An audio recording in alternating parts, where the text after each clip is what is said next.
땅끝에서 드리는 하늘의 문을 여는 아침, 셋째 날에 오신 여러분을 진심으로 환영합니다. 이 시간을 통해서 하늘의 열린 문을 통해서 천국을 경험하고 또 경험된 천국으로 오늘 하루를 천국의 소망, 천국의 기쁨, 또 천국의 능력으로 살아가는 은혜가 살아가는 모든 주의 성도님들 가운데 임하기를 예수님의 이름으로 축원합니다. 오늘은 셋째 날로 인도네시아에서 사역하시는 이희열 선교사님께서 요한 3서의 말씀으로 저희들 가운데에 말씀을 증거해 주시겠습니다.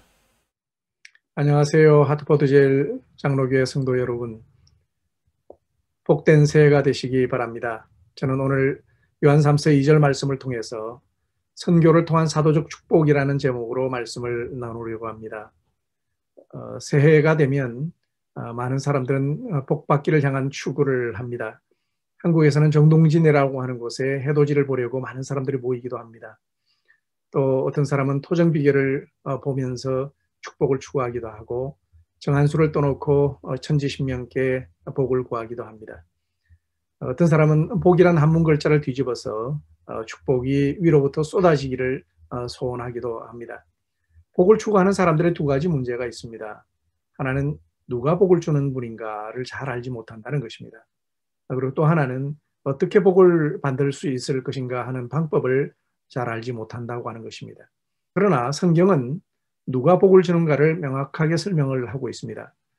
구약 성경에서 축복장이라고 일컫는 신명기 28장 12절에서 신명기 28장 2절을 보면 어떻게 복을 받는가 하는 사실을 명확하게 설명을 합니다. 내가 내 하나님 여호와의 말씀을 청종하면 이 모든 복이 내게 임하며 내게 이른다, 이렇게 말씀을 합니다.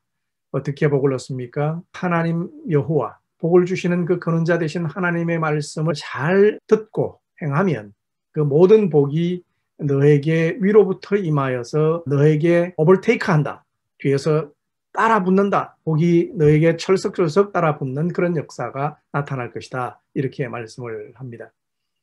결국 하나님의 말씀을 지키는 자에게 하나님은 하늘의 보물 창고를 여셔서 위로부터 복을 내리시는데 그 복이 그 사람이 어디서 무엇을 하든지 그 축복이 따라오는 인생이 되게 하고 축복이 달라붙는 그런 인생이 되는 그런 축복이 있다는 겁니다. 그렇게 되면 성읍에서도 복을 누리고 들에서도 복을 받고 자녀와 토지와 또 짐승과 광주리와 떡반죽 그릇과 들어가도 복을 받고 나가도 복을 받는 그런 축복이 임할 것이라고 말씀을 합니다. 그러나 세상 사람들은 어떻습니까? 그들은 복을 쫓아가는 인생입니다. 또 축복을 쫓아가서 그렇게 열심히 축복을 받았는데 그 축복이 줄줄 새는 인생이고 축복을 쏟아버리는 인생이 됩니다. 때로는 축복이 재앙이 되는 그런 인생입니다. 사도 요한은 이 신명기의 축복을 세 가지로 요약해서 정리하고 있습니다. 하나는 건강의 복과 범사의 복이고 또 영적인 축복을 사도가 간구하고 있습니다. 저는 이 새해에 여러분들이 이 세 가지 사도적인 축복을 모두 받아 누리시는 은혜가 있게 되기를 주의 이름으로 축원합니다. 사도 요한은 축복받는 일도 대단히 중요하지만 축복을 관리하는 일은 더 중요하다고 요한 3서에서 강조하고 있습니다. 여러분은 이 새해에 복을 받을 뿐 아니라 받은 복을 잘 관리하시는 그런 은혜가 있게 되기를 축원합니다. 어떻게 받은 복을 잘 관리할 것인가? 이 부분에 대해서 사도 요한은 두 가지를 설명합니다. 하나는 균형 관리를 잘 해야 하고 또 하나는 그 기준 관리를 잘해야 한다는 것입니다. 2절에 보면 사랑하는 자여 내 영혼이 잘된 같이 내가 범사에 잘되고 강건하기를 내가 간구하노라. 여기 가치라고 하는 카도스라고 하는 헬라어는 기준을 나타내는 전치사입니다. 한국말로 내 영혼이 잘된 만큼 내가 범사에 잘되고 내 영혼이 잘된 만큼 내가 강건하기를 간구한다라고 하는 번역을 하면 더 합당할 것 같습니다. 우리가 영적인 축복과 범사의 축복과 건강의 축복을 추구한다고 했을 때 많은 사람들은 자아성취나 사업성공이나 자녀 축복이나 건강장수를 나타내는 범사의 축복과 건강의 축복으로 치우치는 경향이 있습니다. 그러나 사도는 진정한 그리스도인들의 축복은, 진정한 한 사람의 축복은 영적인 축복만큼 범사가 잘 되고 강건케 되는 것이다 라고 그렇게 설명을 하고 있습니다. 우리는 구약 성경을 통해서 보면 이러한 예를 잘 발견할 수 있습니다. 삼손은 건강의 축복을 많이 받은 사람입니다. 그러나 영적인 축복이 균형을 이루지 못했을 때 그의 인생의 마지막이 비참하게 마무리가 되는 것을 우리는 성경을 통해서 알게 됩니다.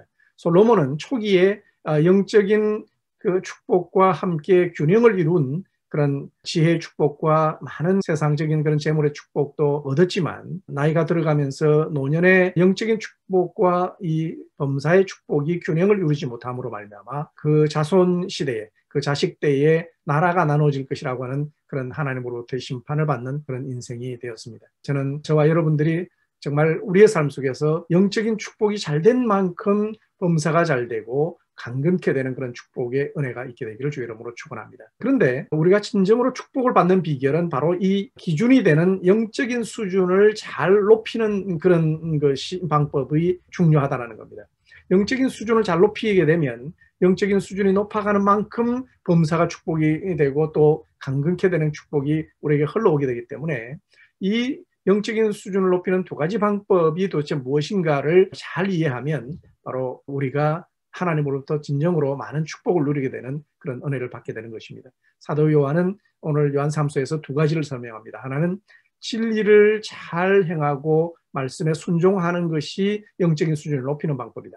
또 하나는 진리를 잘 증거하고 진리 선교에 잘 동참하는 그런 사람들이 영적 수준을 높이는 것이다. 이렇게 설명을 합니다. 3절 4절에 보면 사도 요한은 가이오가 영적인 진리의 말씀에 잘 순종하는 것에 대해서 대단히 격려하고 기뻐합니다. 내가 내 자녀들이 진리 안에서 행한다 함을 듣는 것보다 더 기쁜 일이 없다. 많은 형제들이 와서 이 가이오가 진리를 행하고 진리 안에서 행한다는 것을 증거하는 것을 들으니 정말 심히 기뻐한다. 이런 표현을 했습니다. 성령 안에서 사도는 이 가이오가 진리 안에 순종하는 것을 굉장히 기뻐했습니다. 이것은 아마 예수님의 기쁨이기도 하고 하나님의 기쁨이기도 합니다. 그렇기 때문에 신명기에 약속한 것처럼 하나님의 말씀을 청종했기 때문에 가이오에게 사도적인 축복을 내리는 것은 또 당연한 일이라고 생각이 듭니다. 성경 신명기 4장 6절에 보면 하나님의 말씀을 지켜 행하는 이스라엘 백성들이 되었을 때 그 이스라엘 민족들이 많은 나라로부터 큰 나라 사람이다 라고 하는 그런 평가를 받을 것이라고 기록하고 있습니다. 하나님의 관점에서 큰 나라는 어떤 나라입니까? 말씀을 지켜 행하는 나라입니다. 하나님의 관점에서 큰 교회는 어떤 교회입니까? 말씀을 지켜 행하는 교회입니다. 하나님의 관점에서 큰 사람은 누구입니까? 말씀을 지켜 행하는 사람입니다. 예수님도 마태복음 5장 19절에 보면 누구든지 이 계명 중에 지극히 작은 것 하나라도 버리고 그같이 가르치는 사람을 천국에서 지극히 작다 일컬음을 받을 것이요 누구든지 이를 행하며 가르치는 자는 천국에서 크다 일컬음을 받으리라 말씀을 했습니다. 진리를 가르쳐 지키게 하는 사역은 개인과 교회와 가정과 나라를 하나님 앞에서 큰 자가 되게 하는 일입니다. 최근에 선교학계에서는 교회의 크기는 교인 수에 비례해서 선교사가 몇 명 후원되고 파송되고 있느냐 아니면 교회 예산 중에 선교 예산이 얼마가 되느냐에 따라서 교회 크기를 결정하자라고 하는 논의가 있습니다. 요한 3서에서 사도 요한이 특별히 강조하는 것은 정말 영적인 그런 수준을 높이는 데 있어서 진리 증거, 선교 사역에 동참하는 것이 대단히 중요하다라고 하는 사실을 사도 요한이 강조하고 있습니다. 왜냐하면 이것은 예수님의 선교 명령이고 지상 명령을 성취하는 일이기 때문입니다. 5절 6절에 보면 가이오를 향하여서 사도 요한이 이렇게 말을 합니다. 사랑하는 자여 내가 무엇이든지 형제 곧 나그네 된 자들에게 행하는 것은 신실한 일이니 그들이 교회 앞에서 너의 사랑을 증언하였느니라 내가 하나님께 합당하게 그들을 전송하면 좋으리로다. 이렇게 말씀합니다. 초대교회는 선교적인 열정이 대단했습니다. 이미 초대교회 성도들은 선교하지 않았던 예루살렘 교회를 하나님이 다 흩어버리시는 그런 일을 경험했고 선교에 동참했고 선교를 앞서가서 행했던 안디옥 교회는 전 역사 속에 유일한 교회 모델로 등장하게 하시고 그 안디옥 교회가 바로 담임 목사였던 바나바와 바울을 선교사로 보내면서 바나바는 바나바 선교회를 만들고 바울은 바울 선교회를 만들어서 열심히 지역교회와 함께 선교 사역을 감당하고 많은 순회 전도자와 선교사를 길러냈던 그런 열정이 있었습니다. 그러나 오늘날도 그러하지만 초대교회의 선교 상황은 대단히 열악했습니다. 사역 환경도 열악했고 생활 환경도 열악했습니다. 그래서 사도는 지역교회를 향해서 이러한 결정을 하게 됩니다. 지역교회는 선교사 그룹들에게 숙식을 제공하라. 선교사 그룹들에게 생활비와 여행경비를 제공하라. 이런 결정을 하게 됩니다. 그 이유를 7절에서 설명합니다. 이는 그들이 주의 이름을 위하여 나가서 이방인에게 아무것도 받지 아니함이라. 그러므로 우리가 이 같은 자들을 영접하는 것이 마땅하니 이는 우리로 진리를 위하여 함께 일하는 자가 되게 하려 합니다. 지역교회는 바로 선교의 동력자가 되어야 한다라고 그렇게 말씀을 합니다. 지역교회를 향한 사도적인 결정이 이루어지는 이유는 바로 구약에 근거하고 있습니다. 구약의 레위인들은 하나님 말씀을 가르치는 사역을 감당하고 농사를 짓지 않고 또 비즈니스를 하지 않고 하나님 말씀을 전가하는 그런 일을 합니다. 선교사들도 이방인에게 아무것도 받지 않는데 바로 지역교회는 바로 이러한 11지파의 역할을 감당해야 한다는 것입니다. 이것은 예수님이 또 하신 말씀이기도 합니다. 사도를 선교사로 보낼 때에 또 지역마다 합당한 자를 찾아서 함께 동력하라 말씀하셨습니다. 어떤 성회나 마을에 들어가든지 그 중에 합당한 자를 찾아내어서 너희가 떠나기까지 거기서 머물라. 여기 호악시오스라고 하는 이 합당한 자라는 단어를 사도 요한은 요한 3서에서 그대로 사용합니다. 그들이 교회 앞에서 너의 사랑을 증언하였느니라. 내가 하나님께 합당하게 그들을 전송하면 좋으리라. 즉 가이오가 합당한 자의 역할을 잘 감당했다라고 하는 것입니다. 선교 지원의 첫 번째 수혜자는 사도 바울이었습니다. 사도 바울은 곳곳을 선교하면서 숙식을 제공받고 지역교회와 성도들로부터 여행 경비와 생활 비용과 또 사역 비용을 지원받으면서 끝까지 성공적으로 사역을 잘 감당할 수 있게 되었습니다. 왜 사도는 이렇게 가이오를 향해서 선교 지원을 하는 것이 사도적인 축복을 받기에 합당하다고 말씀을 하고 있습니까? 왜냐하면 선교는 하나님의 마음이기 때문입니다. 그리고 선교는 예수님의 지상명령이십니다. 그리고 선교는 성령님의 진행 방향입니다. 그래서 우리는 이렇게 정리해 볼 수 있습니다. 선교는 사도적 축복을 받는 가장 확실한 통로이다. 그래서 가이오를 향한 이 사도 요한의 축복은 정당한 것입니다. 왜냐하면 가이오는 진리를 행한 사람이었고 진리 선교에 동참하는 합당한 자로서의 역할을 감당했기 때문입니다. 그래서 사도 요한은 축복 기도를 하나님 앞에 예수님께 드리게 됩니다. 왜냐하면 예수님은 내 이름으로 무엇이든지 내게 구하면 내가 행하리라고 사도들에게 약속을 했습니다. 초대교회 사도들의 기도는 응답되었을 것이고 오늘 이 기도는 동일하게 오늘날의 교회들에게 또 성도들에게도 동일하게 응답되는 그런 역사가 있을 것입니다.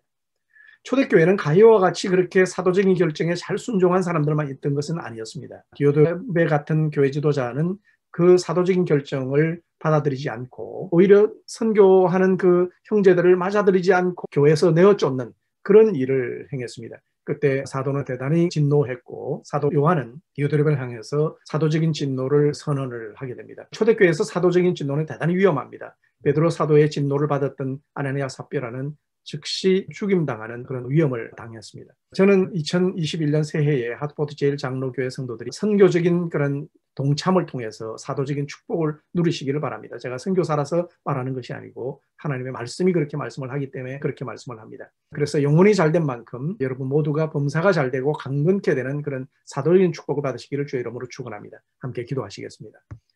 새해라는 선물을 주신 하나님 아버지, 저희가 진리를 행하는 새해가 되게 도와주옵소서. 진리를 전하는 선교사에게 동참하는 모든 성도들이 되게 도와주시고 사도적인 축복을 받아 누리는 하트포트 제일장로교회 성도들이 되게 도와주시옵소서. 그래서 그 받은 복을 잘 관리하는 가이오와 같은 귀한 그런 선교 헌신자들이 될 수 있도록 은혜를 베풀어 주옵소서. 예수님 이름으로 기도드리옵나이다. 아멘. 감사합니다.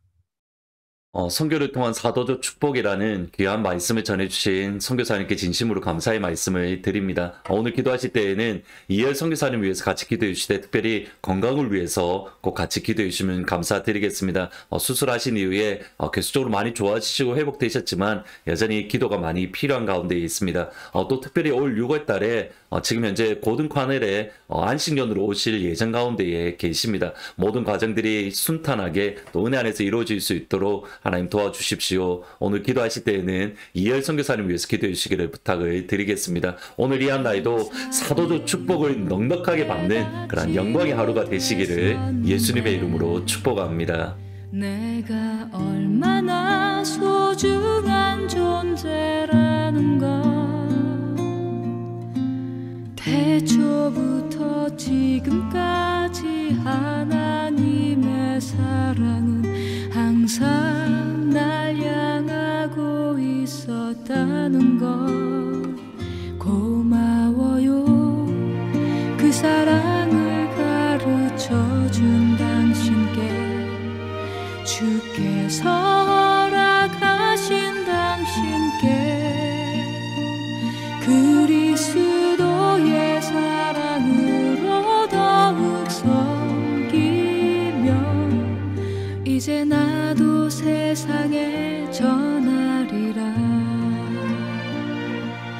당신은 사랑받기 위해 그리고 그 사랑 전하기 위해 주께서 택하시고 이 땅에 심으셨네. 또 하나의 열매를 바라시며